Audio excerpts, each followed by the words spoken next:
You are listening to the Bat Flip Podcast, a baseball podcast from Belly Up Sports and the Belly Up Podcast Network.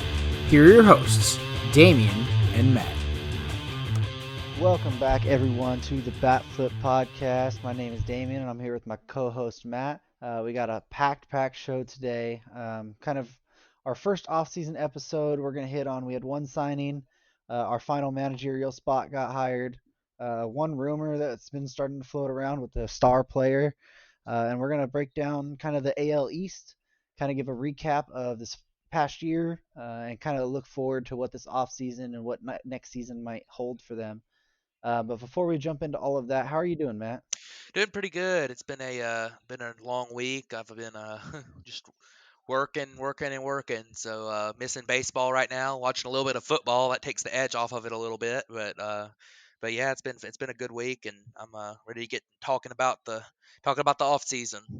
Yeah, I mean, off season might be my favorite time of year, just because you get all the rumors and you can kind of play GM. But definitely missing watching some baseball right now. But let's just go ahead and jump on in. We did have one signing this week, and that was Robbie Ray, former pitcher for the Arizona Diamondbacks, got traded to Toronto halfway through the year. He actually re-signs with Toronto on a 1-year, $8 million deal. Yeah, this is an interesting signing. Robbie Ray is a guy who has been inconsistent in his career, but he's actually been pretty decent. In 842 career innings, he has a 426 earned run average. He's been a spectacular strikeout pitcher with 11.1 strikeouts per nine, but he's also had some control issues with over 4 walks per nine for his career. But this past year, the control issues were a really big deal. So he had almost 8 walks per nine, which is absolutely terrible.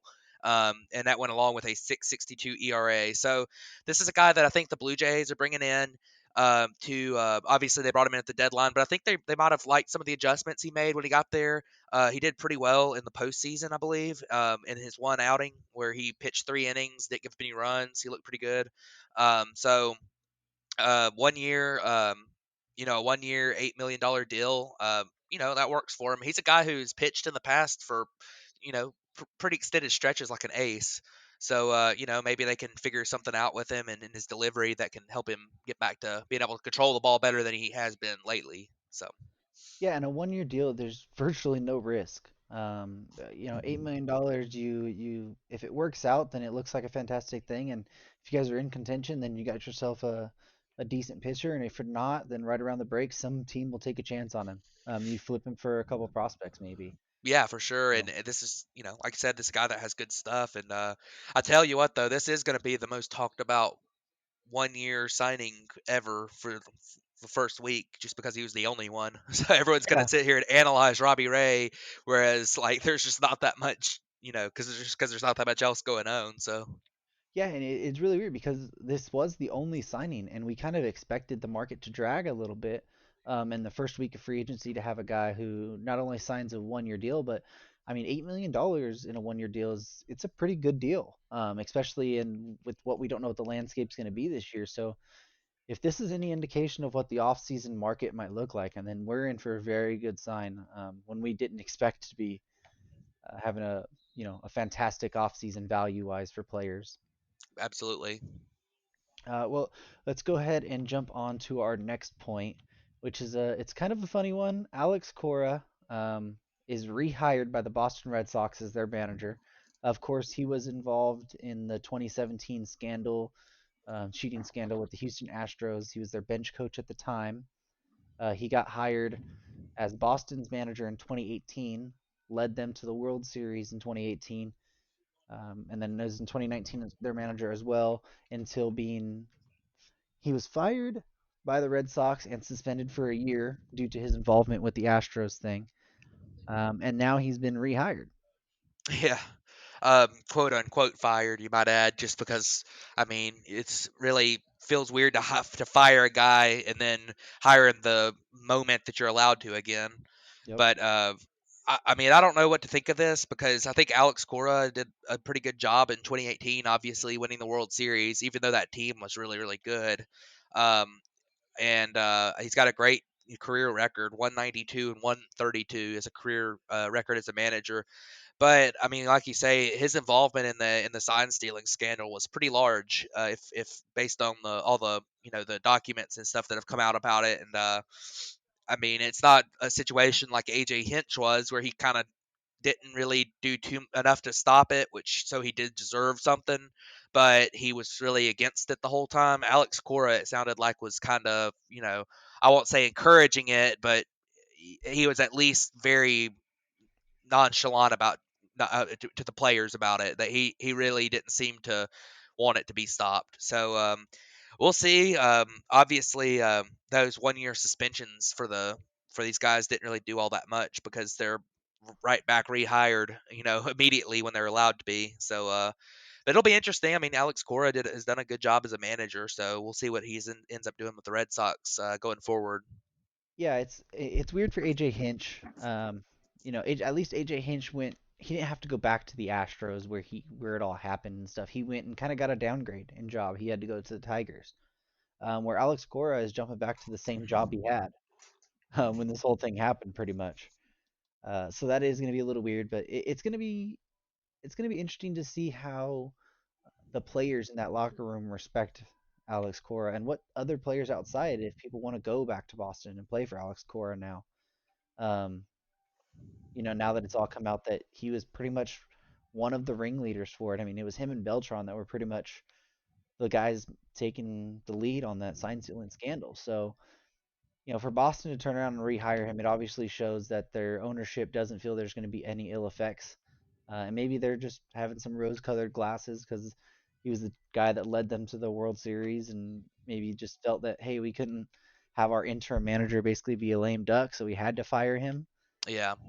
So it's going to be interesting to see how it really plays out. He hasn't officially been announced, so we haven't actually got any comments from him. So I think that's going to happen. I want to say either tomorrow or Tuesday is when his press conference is supposed to happen. So see what he has to say.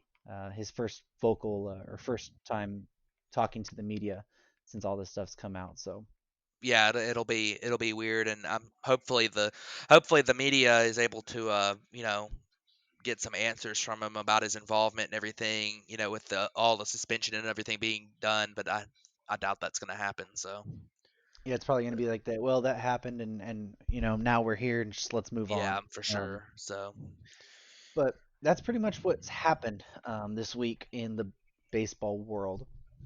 There is one rumor that's been floating around that's been pretty fascinating.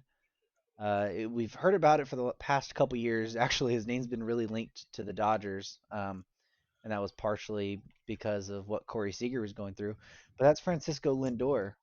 He's been expected to be traded for the past couple years, but major major analysts and sports writers have come out and said that they expect this is the year that he's going to be traded.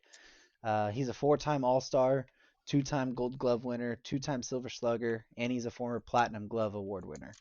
yeah, Lindor is a phenomenal player. You take that defense, which his defensive metrics have been incredible. In fact, he's got through his first, I believe he's been around since 2015. So through his first 5 seasons in the big leagues, or 6 seasons, he's already amassed 28.9 career wins above replacement, which is a very, very good number. His career hitting line is 285, 346, 488 slugging. He's hit the ball well. This past year, he was down just a little bit at the plate. 258, 335, only a 415 slugging, which is not very Lindor like. But shortened season, his plate discipline numbers were actually a little bit better this past year. This is a guy he's a great player, and he would be any franchise would be lucky to have him around for even if it's for 1 year, which he is a free agent at the end of this year, I believe. So Yeah, it's only this going would to be be a like 1 year 1 year. rental type player, and he's expected. I think the Indians are wanting to trade him because he is expected to be earning at least $21 million in arbitration. And the Indians are trying to cut out some costs right now with the pandemic going on, and they're a mid-market team to start with. So I think they're wanting to move on. But what are some teams, Damien, that you're thinking of us maybe seeing Lindor get moved to? Because I have a few that I kind of got in mind. Yeah, so we've seen rumored that the Indians really kind of want the Mets to be involved. And I don't know if that's because that they're actually their new owner, Steve Cohen, just got confirmed this past week as well. So, he's a multi-billionaire, and they're wanting to spend money and get involved. So we've seen that the Indians want to have the Mets involved to kind of hike up that price, maybe. Cincinnati Reds have been a team that's always been linked to Lindor, especially last year in the offseason. The New York Yankees, I mean, they're always a team that kind of looks for deals like this, and maybe they can make one big push with their potential free agents, which we'll talk about in a little bit. And then just kind of a fun one that I thought would be fun. I don't think it will happen, but I would love to see him play for the Miami Marlins. Just a young team. They don't have any financial burdens on them. They got Derek Jeter who's said that they're kind of ready to turn the table and start winning again, being actually competitive, which nobody expected them to be in the playoffs this year. So a Francisco Lindor trade to them would be a kind of a fun out of the box pick. Yeah, that would be very, very interesting, and I think that would shock the baseball world. But it does make a little bit of sense. I mean, I don't know if you throw all your chips in the bag here for if you're the Marlins, but that would be fun for sure. I have to think. I think it'd be interesting, and the Yankees would be a team that I would look for. Do they move on from LeMahieu, let him sign elsewhere? And if they do, maybe they get a trade for Lindor. The Yankees have some pieces that match up real well with the Indians. This is why I think at the deadline I picked the Yankees to be the team that traded for Clevenger from the Indians because I just felt like they matched up well. I have the Yankees moving. There's just a trade I kind of thought up was the Yankees maybe moving Clinton Frazier and Clark Schmidt to Cleveland for Lindor. The Yankees get that all-star shortstop for one season after losing LeMahieu potentially, and then the Indians get a little bit of outfield help that they need, which is that is also cost controlled because he's a contract renewable player still. He hasn't even started arbitration. And then they get another young pitcher to work with, as we all know, the Indians have been so good at developing young pitchers. So maybe a Clark Schmidt would make sense there in that trade, but yeah, I like the Yankees here, maybe to try to make a move for Lindor. All these teams are interesting, and there could be others too. You never know. There is not a team in baseball that could not use Francisco Lindor in some way or another. So it's going to be very interesting to see how this plays out. Yeah, another one I just kind of thought of as you were still talking was the St. Louis Cardinals. Oh yeah, They're also a team that was involved in talks for him before. So that would be another interesting fit. yeah, and they've got a middle infield spot open too with Wong having his option decline. So maybe they would potentially move DeYoung to second base and have Lindor play short for them. That would be very interesting. Yeah, so it's going to be interesting to see how this Lindor market develops and which teams are in and which teams can't put a deal together. Um, But now let's go ahead and jump to kind of just our AL East overview, kind of how they did this past year, and then to what we kind of expect their offseason to kind of look like. And we're going to start with the Tampa Bay Rays, who were just in the World Series. Um, they're not really losing too many pieces. Charlie Morton's a free agent. They have lost their top three catchers, and one of their bullpen arms, Aaron Loop, is pretty much their big names that are kind of out there. So what are you expecting them to kind of look at in the free agent market? Well, it'll be interesting. The Rays obviously they went 40-20 and won the American League East this past season. They lost the World Series in 6 games to the Dodgers, so they were a very good team this past year. Their losses hurt, but they don't hurt too bad. Charlie Morton's the one that probably hurts the most, but as we discussed in our episode last week, there's a pretty good chance that we might see him come back to the Rays on a maybe just a little bit cheaper free agent deal than his option would have been.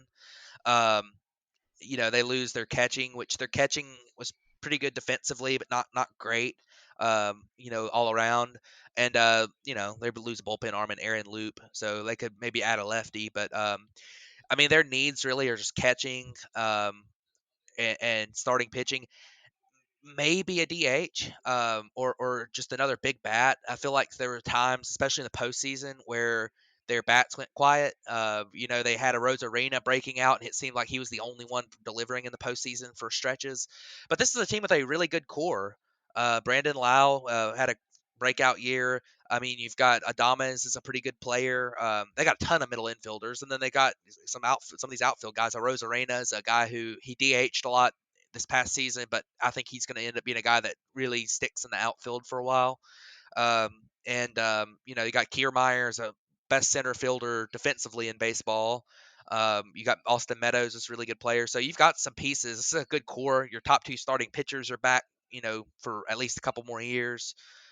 This is a team that could add free agency and do what they did last year and win big. They have one other thing to mention. They have the number one farm system in baseball according to MLB.com, and they also have the number one prospect in baseball in Wander Franco, who is also a middle infielder. So there's a lot of potential there for this team. Yeah, it's gonna be interesting. I think Wander's supposed to be up this next year, so it's gonna be really fun to see him. From everything I've heard, that he's a fantastic shortstop. That's gonna be top of the order hitter for many years to come. So Oh yeah, hopefully we get to see him play this next year. yeah, Well, for sure. let's go ahead and jump to our second place team in that division, and that's the New York Yankees. They finished off with a 33-27 record, lost to the Tampa Bay Rays in seven in the postseason. They're losing a lot of pieces though. They're losing DJ LeMahieu, James Paxton, Masahiro Tanaka, Brett Gardner, J.A. Happ, Tommy Kahnle, and Eric Kratz. Yeah, that's a lot of guys. It's hard to fathom losing, that much. But the Yankees are also a team that was so deep, and you talk about them maybe being the deepest team outside of the Dodgers this past season in baseball. The injury bug just bit them. But they went 33-27 this past year. They finished second in the AL East, which in the expanded playoffs meant that they were they made the playoffs off of that. They lost to the eventual American League champion Tampa Bay Rays in the ALDS. Um, those are some big losses. We kind of talked about with the Lindor trade rumors that maybe that's a way to replace LeMahieu. I could also see him re-signing LeMahieu, and bringing him back. But the big thing here for the Yankees is that they're losing Paxton and Tanaka. They're going to have to replace those guys. And because they've only got Garrett Cole, long term. That's a proven pitcher, depending on whether or not Severino comes back. But this team's got such a good core. I mean, it's just got a great core. Yeah, I mean, you got Aaron Judge, you got Stanton, you have Gleyber Torres. I mean, whatever you think of Gary Sanchez, at times can look very, very good, and at Yeah, times he can look like he doesn't belong in the majors. Um, so they do, and they have a couple other pieces like we've seen Miguel Andujar before.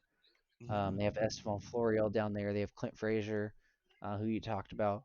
yep, I do see them. They do need some starting pitching. Will they go out there and be in the top of the market for starting pitching? I'm not sure. Um, they just, especially after signing Cole this last year, you got Stanton's big contract on the books already. You're gonna have Judge coming up pretty soon if they're gonna re-sign him or not.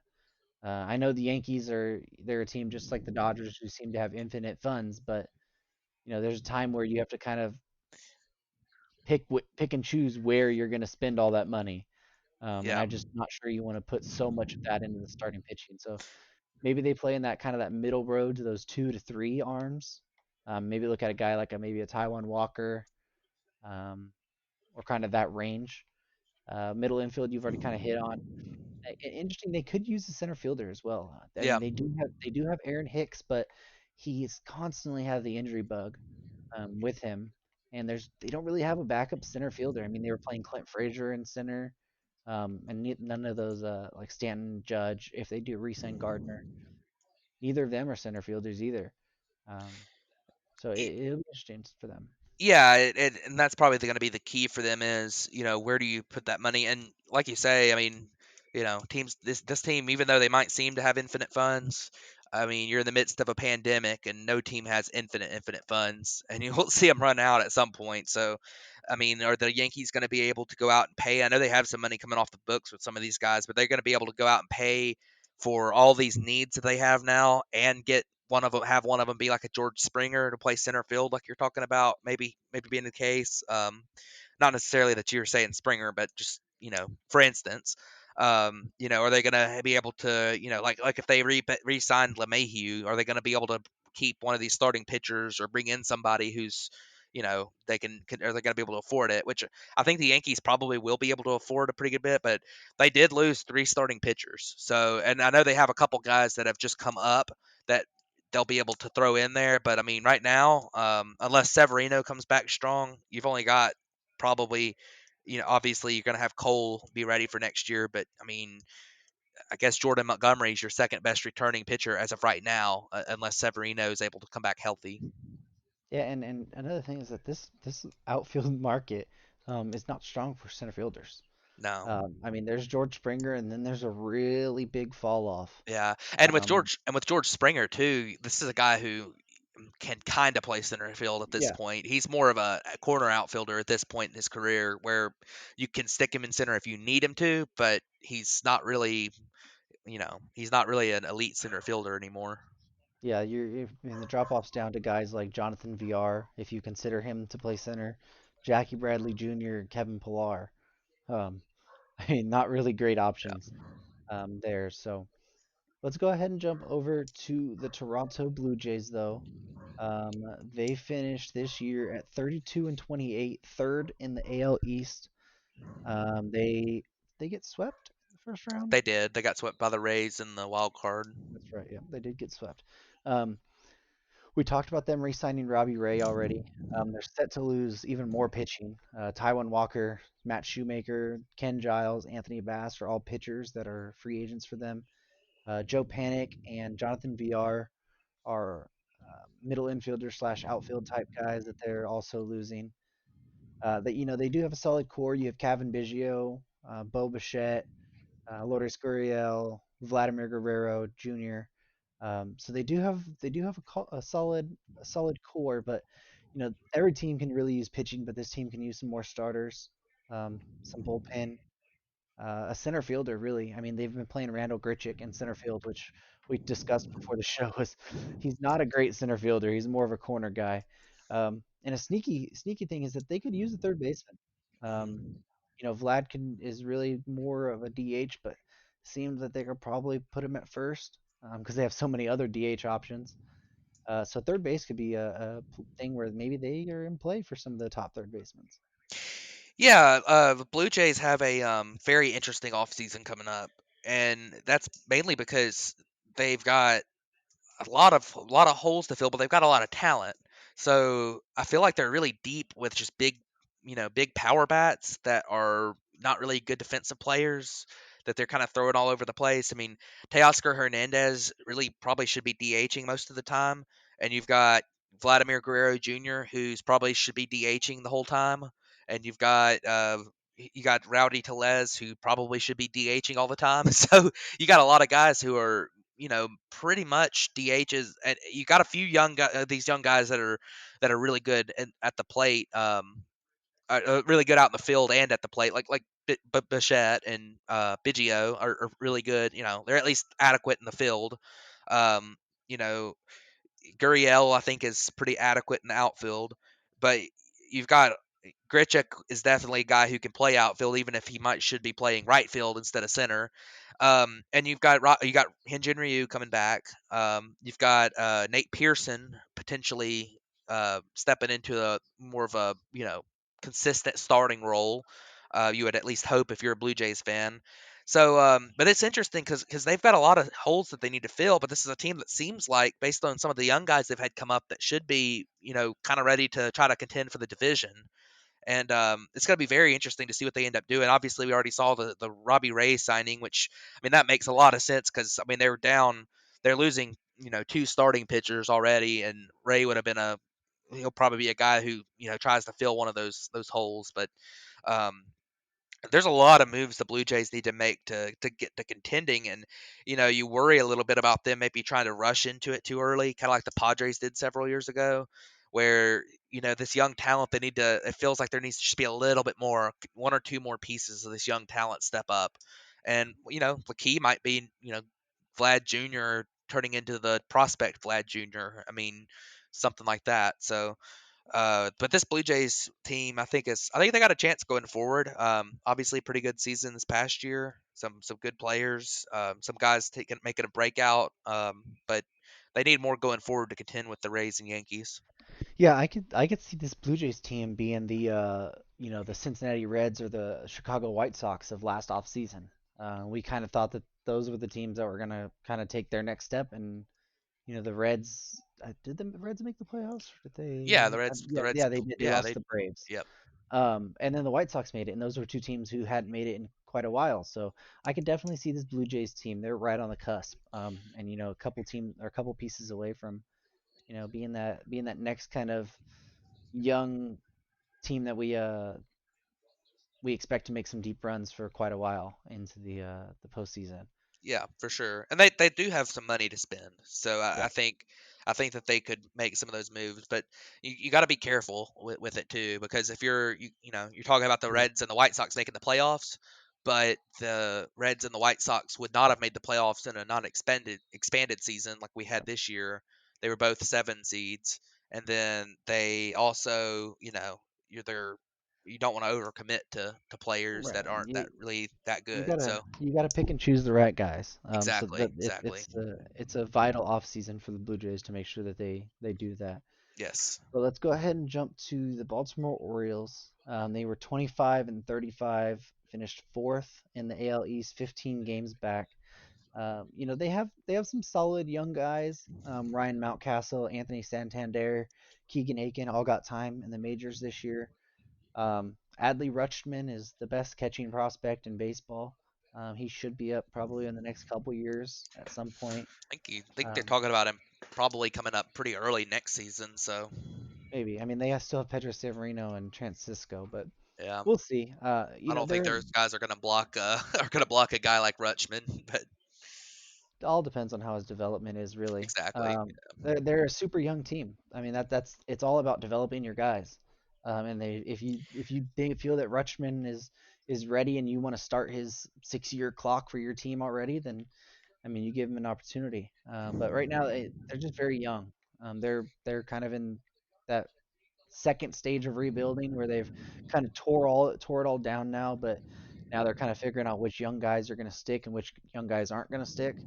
Um, so I wouldn't expect much movement from the Orioles. Maybe a couple 1-year deals of guys that they could flip around the off season or in the middle of the season, I should say. Yeah, Um, yeah, I agree 100% with you. I think you look at their they just need to improve their talent on their team in any ways they can. So if they've got a guy who they feel like is not going to be part of their future, then they can go ahead and move them, like maybe an Iglesias. Um, if you look at they had some of these guys like Mountcastle, Santander, who had really good seasons this past year. Maybe Hanser Alberto, Renato Nunez. Some of these guys are either they could trade them and get some value back for them if they don't feel like it's going to be sustained for long term, or if they're not signed long term. But they can also kind of keep them around because they could be a part of a winning team in the future. And like you said, Adley Rutschman is going to be coming up soon. They're going to have um, they've got some guys who have pitched pretty well. Keegan Aiken being one. They're going to have top draft picks too. So you sign a couple of veterans that are having trouble finding work elsewhere. Hope they have a good half season, turn their value around. Maybe a guy like Nick Markakis could go back to Baltimore. It's unlikely. I feel like that the Braves bring him back, but maybe he goes back to Baltimore for one more year. Kind of a farewell if he decides because he's 37 now. That would be interesting. Guy that you might still be able to trade as well. But that's the biggest thing with the Orioles. They're in the true rebuild right now. They're in a full rebuild, and just do what you can to just increase the value of your organization, increase your farm system value. If you get some kind of crazy deal, then go ahead and sign a guy. But I wouldn't bet on them signing too many big contracts. They also have some big contracts still that Chris Davis that they need to roll off the books. So Yeah. Um, just it's going to be a while for the Orioles, yeah, and I hope that they can find out some good pieces because that city it's really fun when that when Camden Yards gets packed and gets roaring with the crowd. They're a fun place to watch some baseball. oh So yeah, for I sure. hope they can get back to relevancy soon, and use their good bullpen arms in the playoffs when it's needed, Yeah. unlike Showalter. Um, Anyways, let's go ahead and jump over to the last team of our wrap up in the AL East, and that's the Boston Red Sox. 24 and 36 this year, 16 games back, finished in the cellar in this American League. Thank you for Mookie Betts, by the way. Oh, never mind. They're losing some key pieces though. Jackie Bradley Jr., Martin Perez. There were two guys that played a vital role for him this year. Jackie Bradley for many years, one of the best defensive centered fielders in the game. They've already lost Jose Peraza. He signed with the Mets already on a minor league deal. Um, they need pitching. Their offense is it's good, but their pitching is really underperformed this year, which they should be getting Chris Sale back next year, as long as with Eduardo Rodriguez and Nathan Eovaldi. Um, so maybe they sign another pitcher for a 1 or 2 year deal. They're not going to be competing this next year, I don't think, unless they really go out and make a ton of moves in the off season. But probably their big need is probably center field. If they don't bring back Jackie Bradley, which they've already been talking with him about potentially a return there, and their farm system isn't great. They don't really have many pieces that are up and coming. So a lot of the things going to have to be either building through free agency or starting a full-fledged rebuild and kind of start with your draft picks. Yeah, this is going to be an interesting offseason for the Red Sox because they do have a pretty good core still. You've got Bogarts, who's one of the better shortstops in the game. You got Devers, who wasn't as good this past year, but he had a really good season year before last. JD Martinez, I don't know if this is still a guy you can build around. He really didn't have that great of a season, and he's pretty much completely stricken to DH duties now. And he's also on a big contract, so he opted back into his contract for next year, which was definitely the right decision for him, especially with this weird off season. But uh, that's kind of he might be hindering your team a little bit with that contract, but he's also a guy who could explode and hit for a lot of power next year too. Got Verdugo coming back. Evaldi, like you said, Verdugo had a breakout year. But I think the biggest thing is going to be the return of Sale and Rodriguez. Like you said, Chris Sale is an ace, and he's one of the best pitchers in baseball when he's healthy. And if he comes back fully healthy, then I have no reason to think he wouldn't be. And Eduardo Rodriguez had a really good season in 2019, kind of a breakout season for him. And he's another lefty who they really could use his play and out of their rotation. So this is a team that had no rotation this year.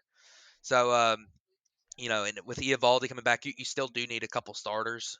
Um, like you said, center field, they might bring back Jackie Bradley Jr. on a free agent deal, but it's a very interesting offseason just because I feel like the Red Sox aren't that far away from still being pretty good. They had a really rough season this past year, but a lot of that was, mainly because of injury to their pitchers. Um, but I mean, they traded Mookie Betts away, and that was a big deal for them. And I don't know. We'll see what happens with them.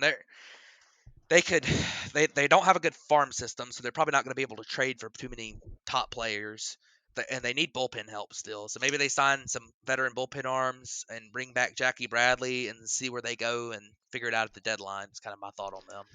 It's either that or you commit to that rebuild, like Yeah, we've been talking about. I mean, you don't have many pieces, but maybe you just jump fully into that boat. Um, it's going to be hard to convince the Red Sox fans of that, especially coming off of 2018. But I don't know. I mean, I, I don't see a clear path for them without spending just a buku amount of money, and they already yeah. have Chris Sale and JD Martinez locked up, and that seems to kind of hamstring them. They didn't want to pay Mookie Betts. They Yeah, were a team they're gonna before the go for the pandemic luxury even. tag.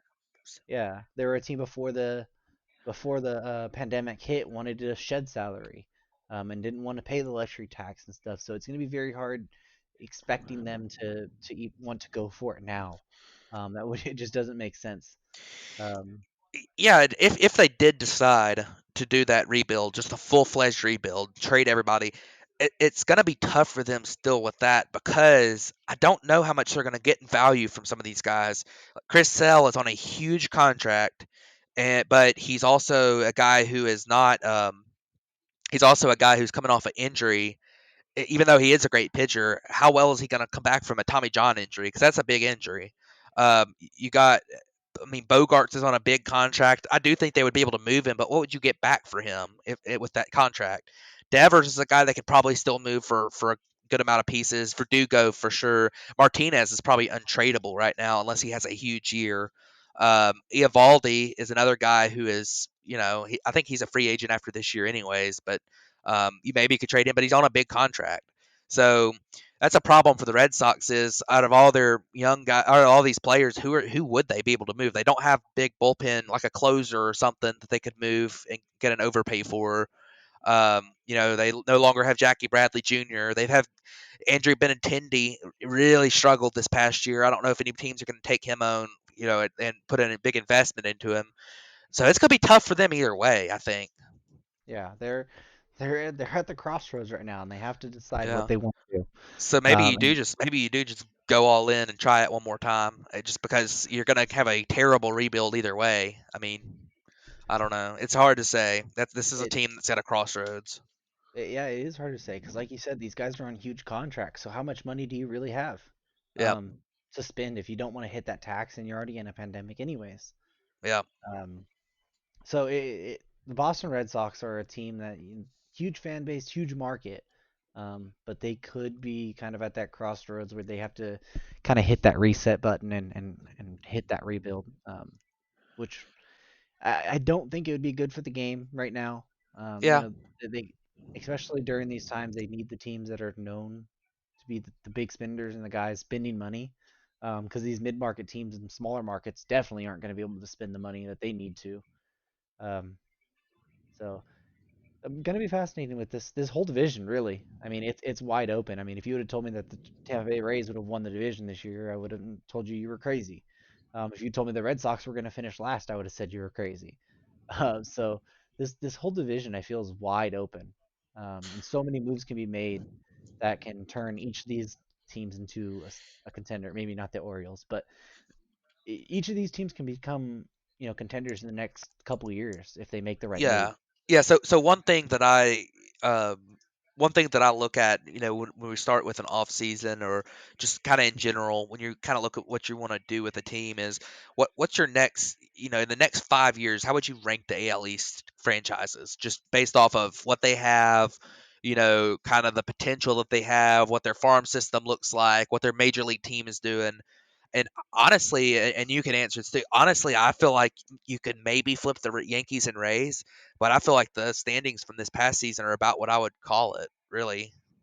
I, I don't know, man. I'm actually pretty high on the Blue Jays. Yeah, Um, I think if they can get another starting pitcher and develop or find another middle of the order type bat, that they could be right up there. I mean, I'm high on Bo Bichette, Kevin yeah, Biggio, Vlad. So I think I put them right up there with the Yankees and Rays. I don't yeah, know how I would exactly rank them, but I definitely have those as the three top teams. yeah. Because I mean, I feel like if you just went very quickly through the Rays are a World Series contender. The Yankees are a World Series contender. The Blue Jays, I think, are a playoff contender, but I don't think they're. I think they're a few pieces away from World Series at least. And the Orioles are obviously in a deep rebuild, kind of coming out of it. And the Red Sox are kind of at that crossroads point where they might be a playoff contender. I don't really think they're a World Series contender right now, but maybe a playoff contender if they get all these guys back healthy. But they also might end up starting into that big rebuild because I don't think they're going to sustain being a playoff contender very much longer. So I just thought it was interesting because that's one of those things where you look at a division like the AL East and where are these teams going to be in 5 years? Because if you've got three teams that you feel like are going to be a World Series contender in the next 5 years, then if you're the Red Sox, then maybe you do go ahead and do that rebuild because it's going to be a lot harder to piece together and make it to the postseason when you've got three elite teams in your division. It's one of those things, kind of like the Marlins the last few years. There's no reason for them to go for it. Just keep stockpiling because, I mean, you're not going to be better than the Braves, the Nationals, Phillies, the Mets. Because they've all been pretty good. It's kind of one of those deals for the Red Sox, but we'll see. It'll be very interesting to see what they do because and then it'll be interesting to see how this offseason plays a role in all of it. Yeah, they're just gonna have to commit. That's the thing. The Yeah, Red Sox, absolutely. you're gonna have to commit one way or the other. I mean, the Yankees when they went through their last little rebuild, they went to pretty much the fans and the thing, and they came out and openly said like, look, we are gonna start a rebuild. We plan on being contenders in the next years, but the next 2 years, 3 years is gonna be a little bit tough. Yep. And they went through that, and the fans obviously never like to hear that, but they at least knew the direction Yep. of their team. And sure enough, within that little period, right when they said they were going to start contending again, they make a big trade Yep. for Giancarlo Stanton, and they become contenders again. Yeah. And So one other thing, and kind of the last point on that too is that I think there's a big difference between a team rebuilding because they need to rebuild the talent and it's hard to get talent, or a team rebuilding because they want to dump payroll. Because I mean, yes, you've got teams like the Marlins have rebuilt. Back when they had Ozuna, Stanton, and Yelich all in their outfield, they rebuilt because they wanted to dump payroll. And I think that's a harder sell to fans than say, hey, we've got a lot of big contracts right now. We are going to have trouble getting much more. Our team right now is pretty okay, but not elite. We might trade some of these guys and try to get some more talent in our farm so we can home grow some more players and end up being contenders again. And most of the time, those rebuilds don't last very long. You look at the Yankees rebuild; it only lasted about a year or two. You look at the Braves rebuild, 2015 through 2017, only lasted 3 years. And these franchises came back. They didn't really dump a ton of salary, but they maybe use some maybe created some flexibility, but they used it in order to acquire talent in different ways. So it'll be interesting to see what happens here for sure. yeah. Well, I think that's gonna wrap our episode up this week. Next week we'll hit on the American League Central. Yep. So that is the Twins, the Indians, the White Sox, the Tigers, and who's the other one? The Royals. Hmm. So those will be the five teams we hit on next week. That'll be an Hopefully, interesting one. yeah, it will be. It will be. You got three really, really good teams in there, and And one of them managed by Tony La Russa. yeah, three good teams in, and then the team managed by Tony La Russa. Yeah. Oh, wait. I don't But know if that. I don't know if that's what I was saying, but I know. Um, so that'll be a fun one. Hopefully, we get a little bit more, some more rumors or a little bit, a couple of more signings, maybe a trade, something that happens, so we have a little bit more to talk about. Um, I think we're gonna have the qualifying offer decisions next week. yeah, I believe. that'll definitely give us some rumors because that's going to be a big deal because you've got a couple guys who are somewhat likely to accept those qualifying offers, but if they decline them, there's two more pretty big free agents out there. So When is that decision? believe it's 10. I think they have 10 days from when the qualifying offer was made, which I think they were made like maybe this past maybe went like last Monday or something. So I'm not 100% sure, but I think it should be coming this week. And like I say, that'll be very interesting. You know, it's we'll see what happens with it because Marcus Stroman and Kevin Gossman being the two big ones. That adds a couple of pretty good free agents to the market if they don't accept, which I have to think that at least Gossman will accept it, but we'll see. It'll be interesting. Yeah, it definitely will be. We do know that Bauer already declined it. They Yeah, came out and said that, but that was gonna happen. we'll talk more about that next week. So, thank you guys for tuning into this episode, and we will catch you guys next week. Yep, thanks guys.